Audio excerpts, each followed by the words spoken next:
Bonjour, c'est Zoé de Louis. À chaque fois que je voyage en train, je me fais la réflexion que c'est un moment assez particulier. J'observe les gens autour de moi et je me demande qui ils vont retrouver à l'arrivée. Cette petite fille qui va peut-être visiter sa grand-mère, ce couple qui part en escapade pour mieux se retrouver, ou encore ce groupe de copines un peu bruyantes qui ont l'air de ne pas s'être vues depuis longtemps. Je trouve les arrivées en gare toujours émouvantes et j'adore assister aux retrouvailles de tous ces inconnus. Et à chaque fois que je voyage en train, je réserve mon trajet sur SNCF Connect, l'application qui réunit les mobilités durables et qui soutient cette saison de pépites. C'est donc SNCF Connect qui me permet de vivre et de contempler ces beaux moments de connexion et de retrouvailles. Je vous souhaite un très bon épisode de Pépites qui vous apportera aussi des petits morceaux de vie de nos invités. Merci à SNCF Connect pour leur soutien et bonne écoute. Louis.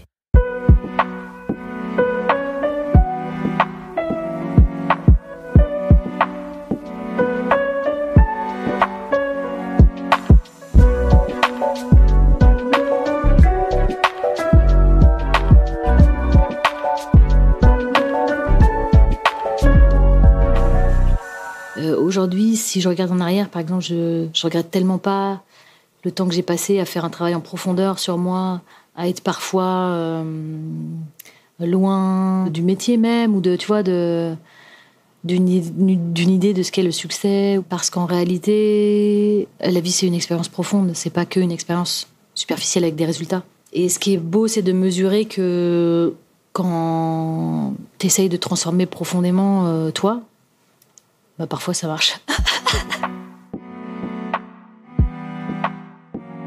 C'est la voix de la comédienne Céline Salette qu'on vient d'entendre.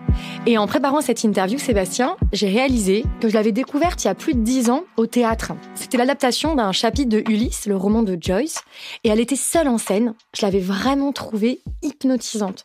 Je me souviens très bien de ses yeux bleus et de sa voix très profonde. C'est drôle que tu dises ça d'ailleurs, parce que le premier souvenir que j'ai de Céline Salette, c'est justement dans un film, c'est justement avec ses yeux. Le film, c'est l'Apollonie de souvenirs de la Maison Close de Bertrand Bonello, et à la fin du film, elle lance un grand regard caméra magnifique. C'est ses premiers grands rôles au cinéma dans l'Apollonide. Et ce qui est intéressant, c'est que c'est une comédienne qui a mis du temps à avoir des premiers rôles, qui s'est cherchée, qui a mis du temps à trouver sa place, jusqu'à là, aujourd'hui, réaliser son premier long-métrage sur l'artiste Niki de Saint-Phal. Oui, c'est Charlotte Lebon qui l'incarnera. On la voit de plus en plus dans des premiers rôles, dans le film Brillante, par exemple, de Sylvie Gauthier, ou dans la série de Canal+, Infinity de Thierry Poirot. Et en ce moment, au cinéma, elle est dans Les Algues Vertes, réalisée par Pierre Jolivet, dont Louis Média est partenaire. Oui, elle y joue Inès Léraud, une journaliste radio, qui a mené de longues enquêtes sur des scandales écologiques en Bretagne. C'est notamment elle qui a révélé le danger des algues vertes sur le littoral. On la suit dans le film au fil de ses interviews et face aux obstacles et aux menaces de ses opposants. C'est une espèce d'Erin Brockovich, en fait. Exactement. Et donc, je suis allée chez elle à Paris pour la rencontrer et on entend parfois au loin, vous allez voir, le ronflement de son chien. J'adore. Pendant qu'elle mangeait des bonbons, on a parlé de places à trouver, des scénarios que l'on se fabrique un peu trop souvent dans la vie. Et pour commencer, de la force d'un micro. Celui qu'elle, Céline Salette, brandit sans arrêt dans le film Les Algues Vertes. Je suis Sébastien Thème. Je suis Agathe Le Taillandier. Bienvenue dans Pépites.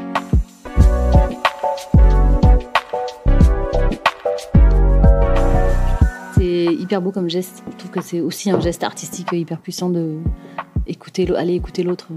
Parce que c'est un geste de lumière, de révélation, qui dans l'écoute, il y a tout. La place qui est donnée à l'autre, et puis en même temps, il y a les questions qui sont posées, il y a ce qu'on va chercher à entendre, il y a ce qu'on est capable d'écouter. Donc c'est hyper puissant comme ressource, quoi. Et comme ressource de partage aussi, parce que c'est un génial média. La seule chose dont on a besoin maintenant, c'est des idées, des nouvelles idées pour faire un nouveau monde et tout ça. Donc en fait, c'est un bon outil de circulation de la pensée. L'audio, plutôt que le livre, plutôt que l'écrit. J'aime bien en tout cas que tu utilises le mot artistique. Ça me parle parce qu'il y a vraiment l'idée d'une naissance, je trouve, dans la conversation enregistrée. On fait naître des idées que la personne en face n'aurait pas forcément formulées s'il n'y avait pas eu ce micro au milieu. Et dans l'idée du geste artistique, je l'associe au mot naissance. Ouais, carrément, mais c'est vrai, c'est ça. C'est beau.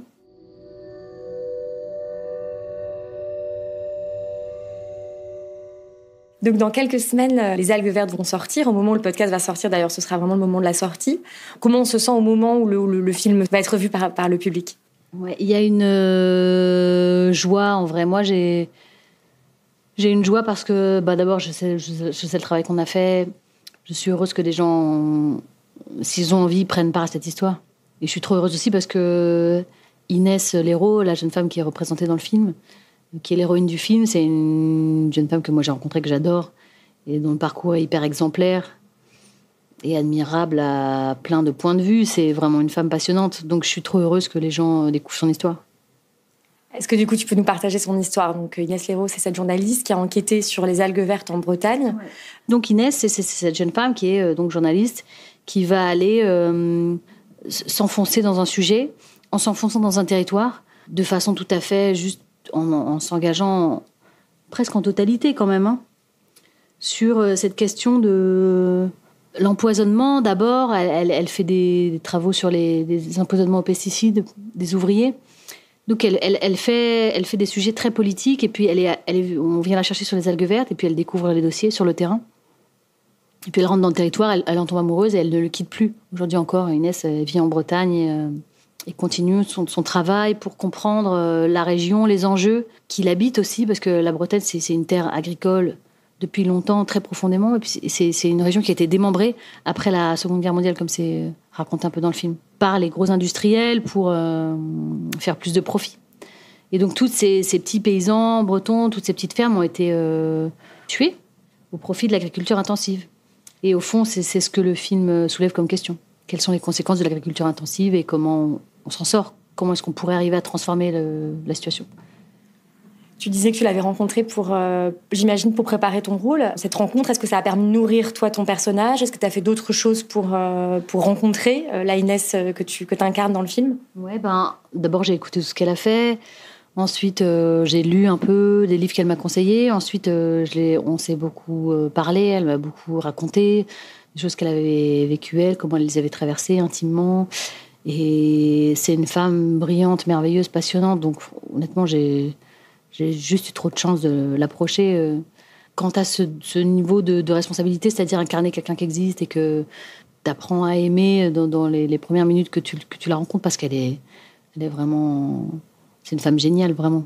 Hyper généreuse, très, très proche des gens. Elle est hyper humaine, qui a un grand sens des valeurs et qui le porte. Donc tout ça, c'est juste de la chance, en fait. Enfin, c'est trop bien.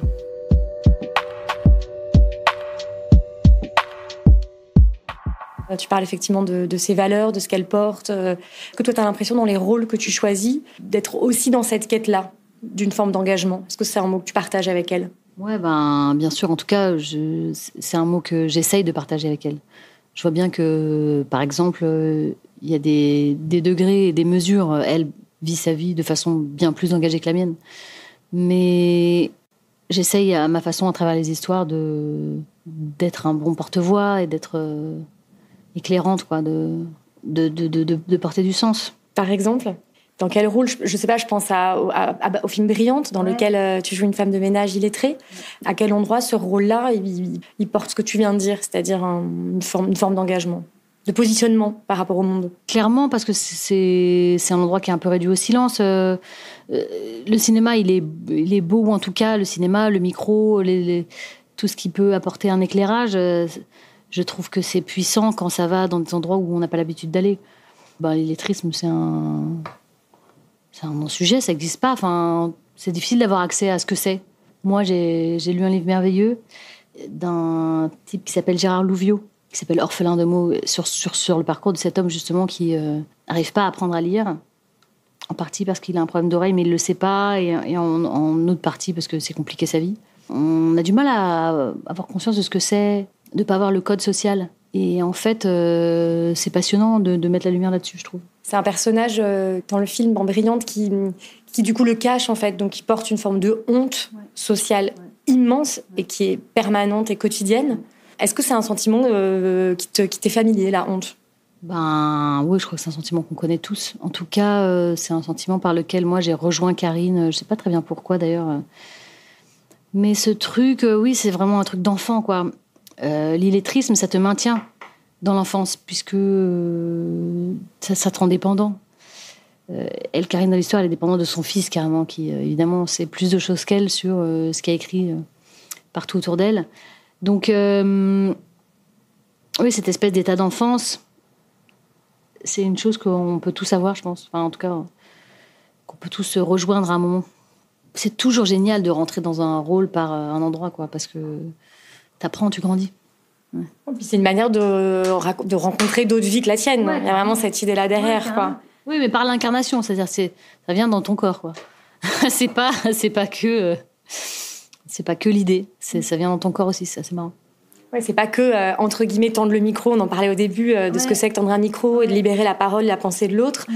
Là, il y a quelque chose de l'ordre de l'expérience corporelle, physique, intime de l'autre. Ouais, carrément. Ouais, et de sa réalité, tu vois.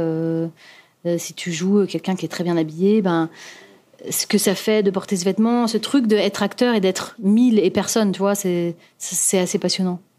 C'est un ami, c'est comme un ami quand même. C'est un métier ami.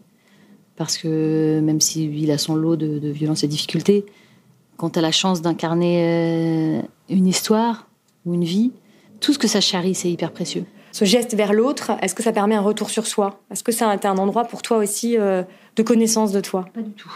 Enfin, si, peut-être un tout petit peu dans l'effet miroir. C'est-à-dire dans l'effet, dans le fait d'attirer à toi les rôles que tu émanes finalement. Viennent les rôles que tu inspires. Mm-hmm. Donc si tu veux modifier les rôles qui viennent à toi, faut se transformer un peu.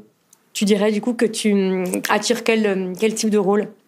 C'est intéressant comme question. Je peux pas vraiment te répondre, tout à fait. J'ai pas assez de distance. Peut-être un certain...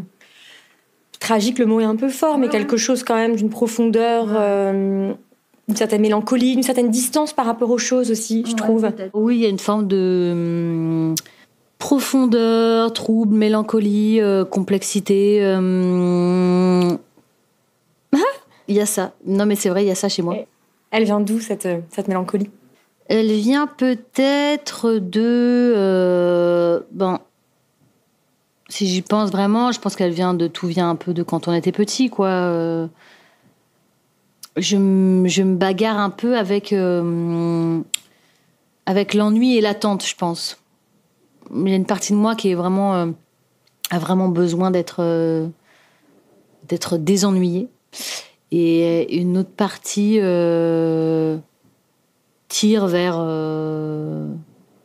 ce petit bébé qu'il faudrait qu'on aille chercher, quoi. Enfin, un truc un peu comme ça, quoi.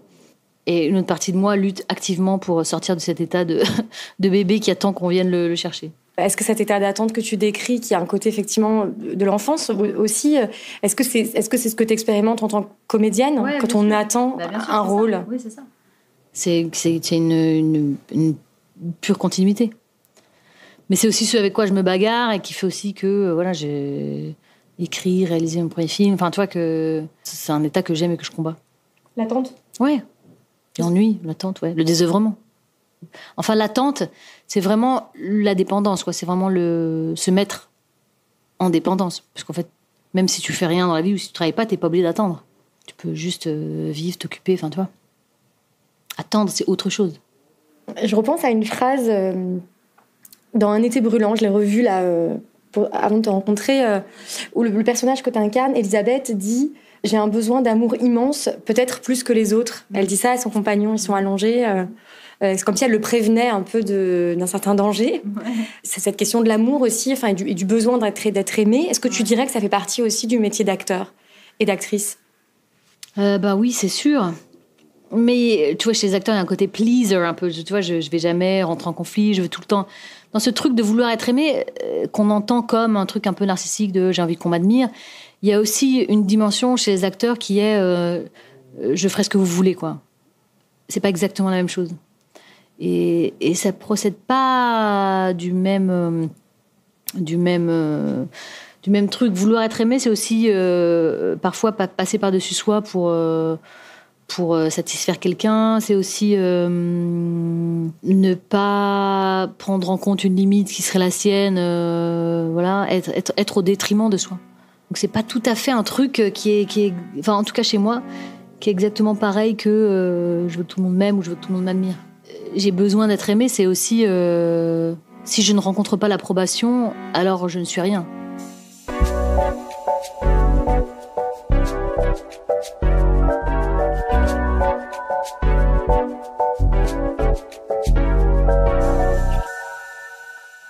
Il y a un moment que j'imagine assez douloureux dans le travail d'actrice ou d'acteur, c'est le moment du casting. Ouais.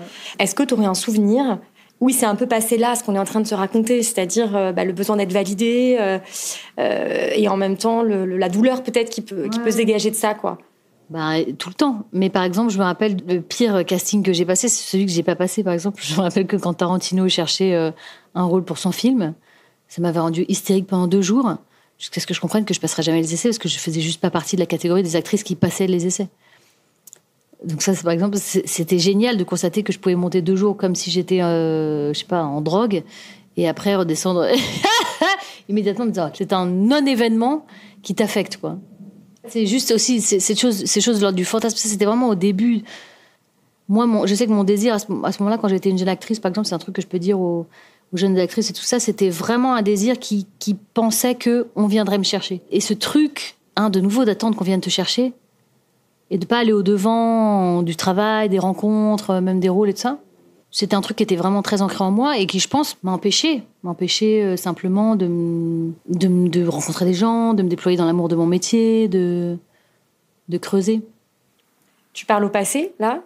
Tu dirais qu'il y a quelque chose qui s'est transformé à un endroit, qui a basculé. Oui. Comment, à quel moment Mon vrai moment de bascule, c'est que j'ai 34 ans. Ma vie fonctionne pas comme je voudrais du tout. Parce que la relation avec le père de ma fille, c'est très compliqué. C'est une relation qui me rend pas heureuse, qui m'épanouit pas. Et en même temps, il n'y a pas une relation qui doit t'épanouir ou pas t'épanouir. À ce moment-là, je comprends que je ne m'épanouis pas là où je suis et que j'en suis responsable et que à moi de trouver les ressources pour faire autre chose de ma vie, quoi. Donc le jour où je comprends que je suis responsable, c'est vraiment un très très bon jour pour moi. Je me rappelle très bien. Je suis dans mon lit, je lis une phrase dans un livre. Tu es responsable de là où t'es. Et je la comprends. Ce jour-là, peut-être je l'avais lu 10 fois, mais ce jour-là, je la comprends. Je comprends que vraiment, ce que je vis, c'est moi qui le fais. C'est moi qui le fabrique. Je me mets dans cette situation. Je pourrais me mettre dans une autre situation. Je me mets dans cette situation. Et donc, du coup, je me mets à comprendre que je peux aussi être ma solution. Donc, du coup, je me mets à chercher des solutions, à faire de l'hypnose, enfin, tu vois, à faire un travail, quoi. Sur moi, comme matière, comme pâte à modeler, quoi, comme ressource. Qu'est-ce qui fait qu'à ce moment-là, tu penses qu'elle a eu un écho, cette phrase ? Pourquoi t'étais prête à l'entendre ? Je peux dire, j'en avais assez chié comme ça.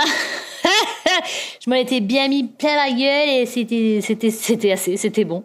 J'avais fini par comprendre. Pour comprendre ça, il faut être d'accord pour se dire, ok, tout ce que je m'étais fabriqué comme bonne raison que ce soit comme ça jusqu'à présent, en fait, c'était pas des choses que j'avais choisies, c'était des choses parce que c'était comme ça parce que je pouvais pas faire autrement, voilà. Et donc en fait, quand tu comprends que tes mécanismes de défense et tout ça ont bien fabriqué le truc, mais que en vrai, c'est comme le déni et tout ça. Du moment quand ça t'est révélé à toi-même la vérité, tu dis ok, qu'est-ce que je vais faire ? Je vais faire comme si j'avais pas entendu cette phrase ou est-ce que je vais vraiment faire comme si j'avais entendu cette phrase ? Donc tant que tu comprends pas que t'es sur une route que tu connais, que tu crois que t'as choisi, mais en fait pas vraiment, tant que tu vas pas décortiquer le merdier, ça continue d'être la route que tu connais, quoi. En fait, le vrai truc, c'est que tant que tu travailles pas sur toi, ça recommence. Ça recommence d'une façon ou d'une autre. Ouais, parce que ce que tu décris, c'est vraiment nos mécanismes intérieurs, nos petites stratégies de vie qui, comme tu dis, quoi, qui sont très bien huilées. Ouais, voilà, ça marche à fond la caisse, quoi. Enfin, en tout cas, ça marche à fond la caisse. Pour certains, ça marche même très très bien et c'est vraiment pas, ça se voit pas. Bon, pour moi, j'ai eu de la chance d'une certaine façon parce que ça devenait invivable. Donc ça, c'est vraiment au fond une grande opportunité. Parce que quand c'est vraiment invivable, au moins tu te rends compte qu'il y a du boulot, quoi. Quand tu plonges dans cette espèce d'abysse qui est, ok, qu'est-ce que je vais bien pouvoir trier là-dedans ? Qu'est-ce que je vais devenir ? Qu'est-ce que je vais faire de moi ? Parce que je peux faire quelque chose de moi. Quand tu acceptes d'aller là, c'est vertigineux, mais c'est aussi hyper exaltant. Tu as des moments d'euphorie immenses. Et d'accord avec la vie, de saveur, rien n'est chiant trop. Tout devient très intéressant. Tu plonges dans des grands trous, mais tu vois, tu as aussi des gros moments de sensation de plénitude, quoi, d'accomplissement. T'es sur un chemin. Enfin, moi, en tout cas, à un moment donné dans ma vie, j'étais enfin sur le chemin de ma vie, quoi. J'étais née, comme tu dis. Et je me rappelle très bien, j'ai dit j'ai un an, C'est-à-dire J'ai 0 et j'ai 1 an. Je me rappelle, à 35 ans, j'ai 1 an. Je dis, je fête une bougie, c'est une bougie mon anniversaire. Ça, j'ai l'impression que je commence quelque chose. Et t'avais déjà donné naissance à ce moment-là. Ouais, exactement. Et du coup, c'était bien balèze parce qu'en fait, j'étais avec ma petite personne Alice, ma fille. Et du coup, il fallait être. En même temps, là, c'est exactement ce que je te disais. C'est un bon master, quoi. T'as comme un maître un peu qui te. Tant que tu tiens pas droit, ça pousse, quoi. Ça pousse comme un mur. En fait, moi, je pense que Alice, elle m'a aidée à grandir. En fait, j'étais dans une situation où, sans elle, je pense, j'aurais pas compris. C'est juste que, en fait, avec elle, la charge était quand même plus grande. Et donc, il me fallait une charge si grande que je puisse... Parce qu'en fait, j'avais le sentiment d'être illimitée. Je donnais, je faisais, en fait, je m'oubliais complètement. En fait, moi, je pense que j'existais pas vraiment. Donc, je faisais que donner. En fait, je fonctionnais dans le service, quoi. J'étais un peu au service. Et ensuite, j'ai compris que, avec elle, comme la charge de travail était quand même vraiment énorme, que si je n'avais pas de limite, c'est-à-dire si je prenais pas de temps pour moi, c'était intenable en fait. Et du coup, elle m'a forcée à délimiter un espace qui serait moi. C'est une bonne raison de faire des enfants, je trouve ça quand même. Ça nous ramène à nous, mais à notre singularité, à notre intériorité aussi en fait. Ouais, carrément. Oui, c'est beau. Moi, ça m'a appris beaucoup, j'ai appris beaucoup. J'ai grandi grâce à ma fille. Et heureusement, c'est pas le cas de tous les parents, parce que c'est pas forcément marrant pour un enfant d'être le professeur, quoi. Enfin, en tout cas, d'être le professeur d'une certaine façon. Enfin, en tout cas, d'obliger le parent à réagir. Elle m'a enseigné quelque chose, ma fille. Mais j'ai découvert, j'étais pas au courant quand ça a commencé. Je savais pas.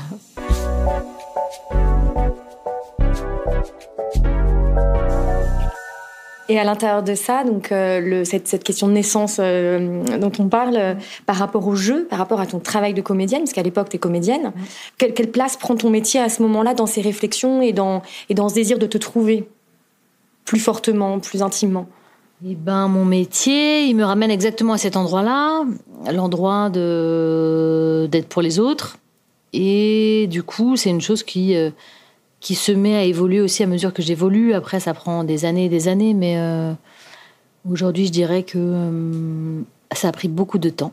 Mais je commence à être à un endroit dans ma vie que j'aime profondément. C'est-à-dire ? Parce que j'ai écrit cette histoire sur Niki, parce qu'il y a plein d'histoires que j'ai envie de raconter. Donc, je viens de réaliser mon premier film. Et par exemple, cette histoire... Se réaliser, c'est pas pour rien que ça s'appelle comme ça. C'est-à-dire, c'est la matérialisation de... Enfin, quand on interprète, ça existe aussi. On partage sa créativité, mais c'est vrai que quand on réalise, c'est un sentiment qui est décuplé. Et puis, il y a un espèce d'endroit de responsabilité, pour le coup, en tant que metteur en scène, t'es responsable, qui est hyper puissant. Ça... C'est fort comme expérience. T'as décidé de raconter l'histoire de Niki de Saint-Phal. Pourquoi ? Comment t'es venue cette envie-là ? Parce que j'ai vu une interview d'elle, qui était une interview dans laquelle on voit bien qu'elle est très précurseur, qu'elle est bien en avance sur son temps et qu'elle est une femme incroyable. Et ensuite, dans cette interview, elle ressemblait de façon si frappante à Charlotte Lebon que, je sais pas, les deux, elles se sont collées dans mon esprit. Et ensuite, j'ai acheté un livre sur sa vie. Je me suis dit, il faut faire un film sur elle. J'ai acheté un livre sur sa vie. Et j'ai trouvé un endroit... passionnant, qui est l'endroit où elle devient artiste. C'est les 10 années dans lesquelles elle est une jeune maman, mère de famille, un peu aristocrate, tout ça. Et puis elle va tomber en dépression. Et puis elle va devenir artiste, trouver sa vocation. Et puis elle va devenir une artiste très reconnue. Donc c'est une espèce de trajet de transformation complètement fou, inouï, hyper puissant. Qui fait beaucoup écho à ce qu'on s'est dit avant, je trouve, dans cette idée de se trouver, en fait. Ouais, carrément. Elle devient elle. En fait, moi, c'est le sujet du film, c'est le sujet de mon film. Comment on devient soi, comment on se transforme. Mais c'est vrai que c'est long. C'est long. C'est un temps long. Et moi, je suis pas quelqu'un de rapide et tout. Et en même temps, aujourd'hui, si je regarde en arrière, par exemple, je regrette tellement pas le temps que j'ai passé à faire un travail en profondeur sur moi, à être parfois loin, tu vois, du métier même, ou de d'une idée de ce qu'est le succès ou de, tu vois. Parce qu'en réalité, la vie, c'est une expérience profonde. C'est pas qu'une expérience superficielle avec des résultats. Et ce qui est beau, c'est de mesurer que quand t'essayes de transformer profondément toi, bah parfois ça marche. Ça, c'est quand même trop bien. C'est bien de le savoir, c'est bien de l'entendre. Ouais. Bah moi, je le dis à qui veut l'entendre. Ça marche, c'est possible. C'est mon grand truc maintenant. Mon grand truc maintenant, c'est de porter haut et fort à travers 1000 histoires. Enfin, tu vois, les 1000 histoires que je vais écrire demain, j'espère. C'est possible de se transformer. Et de transformer le monde, du coup. C'est ça, derrière, on revient un peu à ce qu'on disait au début, sur la question de l'engagement, qui est un mot finalement un peu large, un peu valise. Mais en tout cas, de cette idée de... Mine de rien, oui, les histoires peuvent transformer le monde, en fait. Peuvent activer quelque chose dans le monde. Bah oui, moi j'y crois. En tout cas, ça fait un mouvement. Enfin, ça a fait de la révélation, de la lumière. L'histoire d'Inès, l'histoire de Niki, les histoires de femmes qui vont s'écrire demain avec des femmes autrices, réalisatrices qui sont en train de naître, elles aussi, tu vois. Cet accord qu'on se donne, est-ce qu'on s'accorde d'être puissante, est-ce qu'on s'accorde d'être forte, comment on le fait, par quel biais on le fait, quel levier on trouve pour finalement écrire sa propre histoire en mieux. Ben, tout ça, c'est passionnant.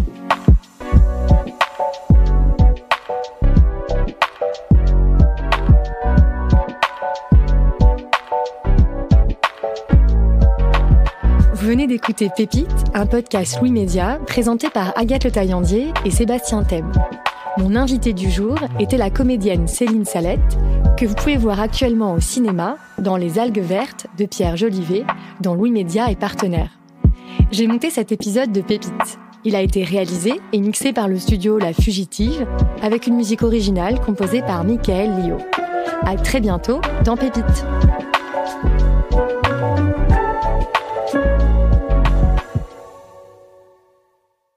Merci d'avoir écouté cet épisode jusqu'au bout. Je vous parlais tout à l'heure des belles histoires qu'on croise en gare. Des moments auxquels vous avez assisté ou que vous avez vous-même sûrement vécu. Des retrouvailles pleines d'émotions entre amoureux, entre amis, en famille, avec des pancartes, des ballons, ou même l'excitation de l'évasion à venir. Pour toutes vos prochaines aventures, je vous recommande l'application SNCF Connect qui propose de nombreux moyens de mobilité durable à portée de doigt, comme le train, le bus ou le covoiturage. En quelques clics, vous pourrez réserver et acheter tous vos trajets. Et n'hésitez pas à nous partager vos plus belles histoires de train. À très vite!